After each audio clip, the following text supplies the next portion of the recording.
only dialogue with those who share such a fundamental enabling article of faith, not those who believe that you must bring a people to their knees through the sheer force of terror.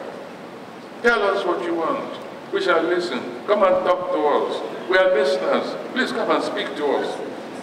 If you don't know what they want, then you are either deaf of hearing or simply deaf to bad news. And the most prominent, however, has made a clear statement. The most prominent, the most vocal, that they will not be satisfied until they have created an Islamic state. And these people, these characters, the terrorists claiming to be Muslims, have also been denied by other Muslims. No, this is not. You are not Muslim. You don't know what you are. You don't know what you stand for. But this, you are not. You are not even fit as spokesman for Islam. So who exactly do you want to dialogue with?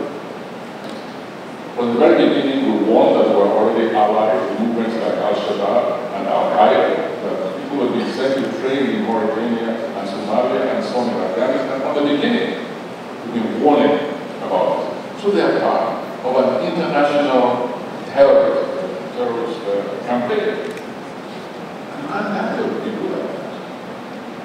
You can't, because they have absolutely no concrete offering to make, except to prove that they are capable of destabilizing the nation. So what I'm saying is that you have the securities. I think I was very careful. They said these people have declared war, not on the state. They haven't taken up arms against the state. They have declared war against humanity.